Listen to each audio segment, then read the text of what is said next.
So today we are going to see about the steps of insertion of LMA, that is supraglottic airway device.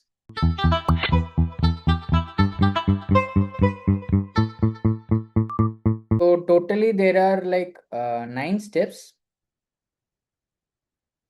Step 1 is size selection. Step 2 is inspection. Step 3 is deflation and inflation of cuff checking. And step 4 is mounting and lubrication of the supraglottic airway device.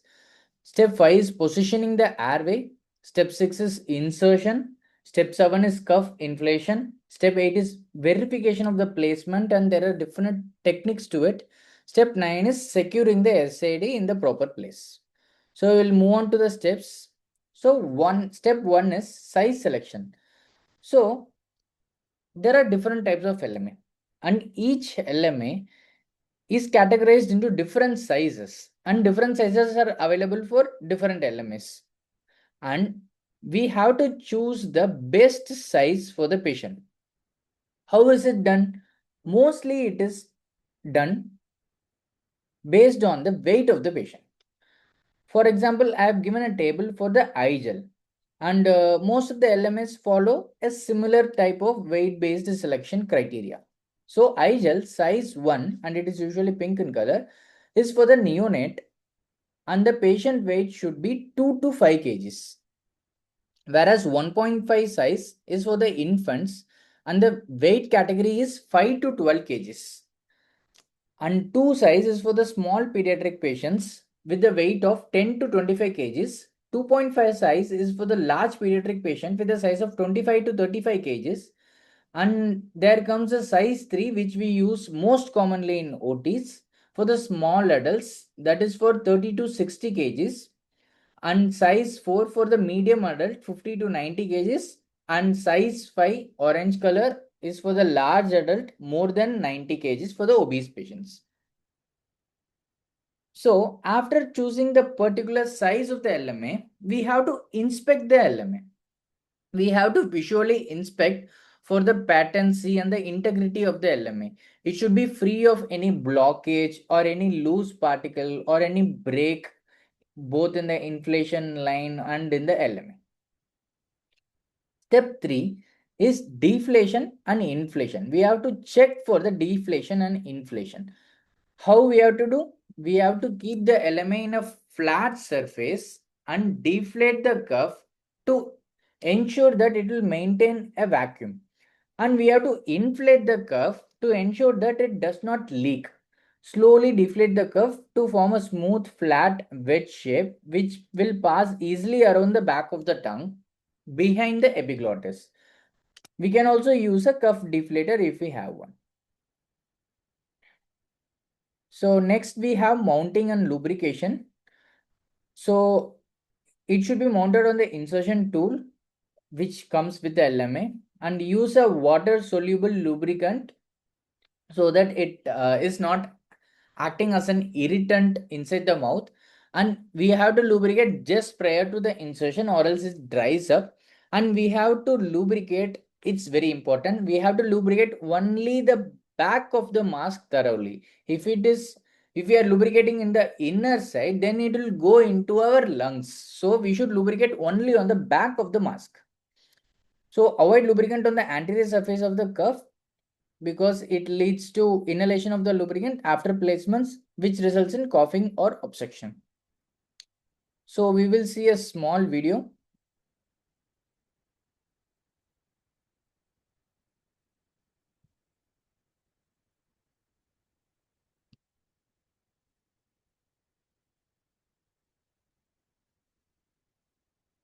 So we are taking the iGel LMA, and then we have put the water-based lubricant, and we are just putting it over the outside, not on the inside. This is how you have to lubricate it.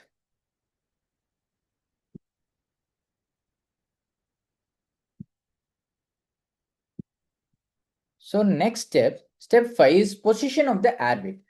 We have to optimize the position of the head and the neck, extend the neck and flex the neck. That is our basic sniffing position. And we have to optimize the position of the device in the mouth. Avoid the LMA fold over.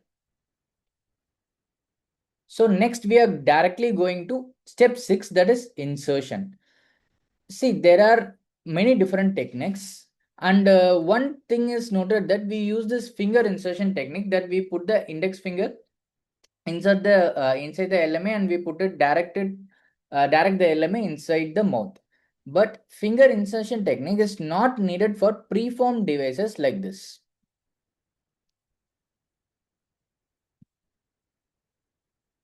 We will see a small video on this.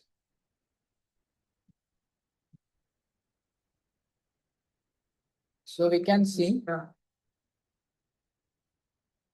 we did not use the finger insertion technique. We have directly inserted this preformed device, and after insertion we have inflated.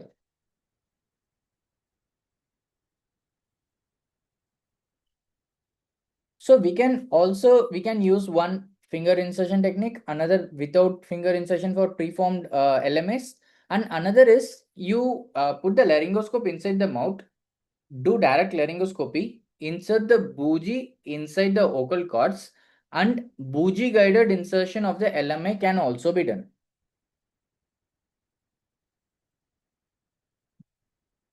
For this video, you can see we have first done the direct laryngoscopy, inserted the bougie, and over the bougie we have railroaded the LMA. It can be done if the patient is having difficult airway and we are trying to do the case in LMA, but it is difficult to pass the LMA. So after inserting the LMA, we are doing cuff inflation. So the main point is that it should be inflated before fixation, and do not touch the LMA2 while it is being inflated.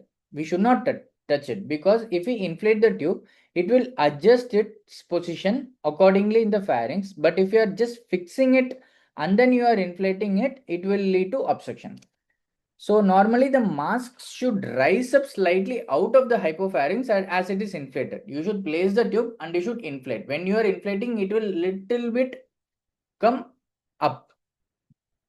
But if you are fixing it and then inflating, it will lead to damage in the pharynx.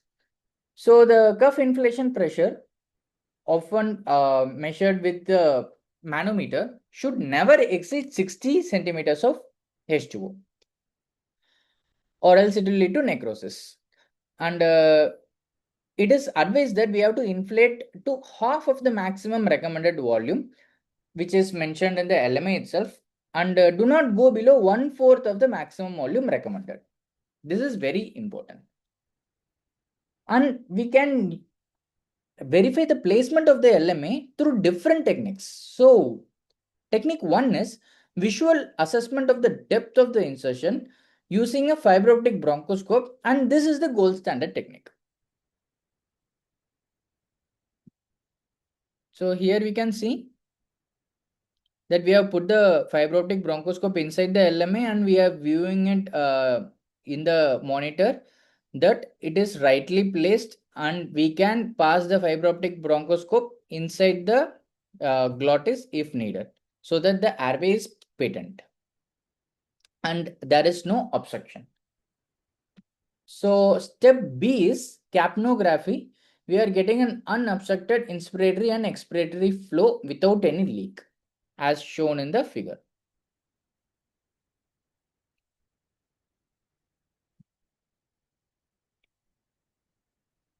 So next test is often asked in vivas, that is Brimocombe bounce test or suprasternal notch test. I will just play the video. You just watch this carefully so that you will understand what is Brimocombe bounce test. After placing the LMA, we are putting a lubricant and then we are pressing the suprasternal area over the suprasternal.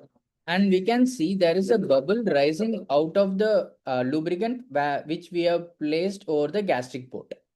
So this is as simple as that. Brimacombe Brown's test is pressing the suprasternal notch area and visualization of the air bubble over the lubricant placed over the gastric port entry. You can watch this video carefully again because this is often asked in Vivas in the final year exam. That. So next is gel displacement test. For this, we put the gel over the suction catheter passed inside the gastric port, and we inflate the cuff, and then after placement, after connecting the ventilator, we will have this air bubble coming out of the suction catheter. So if it is coming out of the suction catheter, then it is gel displacement test. Next is as simple as if we are able to pass the gastric tube through the drain tube into the stomach and confirm it if it is in the stomach, then that means the LMA is in place. So this is an indirect measure. So after placement of the LMA, we are passing a suction catheter or a Riles tube over a small size NG tube over the drainage tube in the LMA. And after it should pass through the gastric area, and after passing, we check it with a 10 ml syringe, and we should be able to hear the pop-up sound in the stomach area.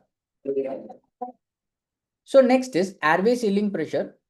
So after insertion of the LMA, inflate the cuff to the recommended pressure given, and we have to set the fresh gas flow through 3 to 5 liters, that is high flow per minute.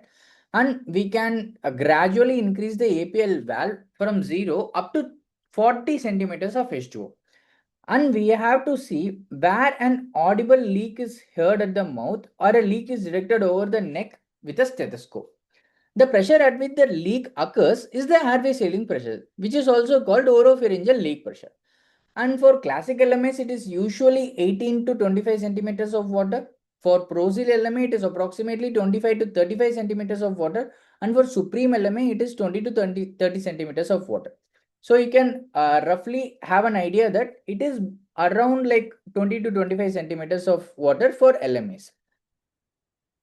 And if it is exceeding that, that means it has not been correctly placed. And if it is if it is less than that, that means the leak is moved. Next step is the last step, that is securing the supraglottic airway device. After putting the LMA, we have to secure it with proper tapes.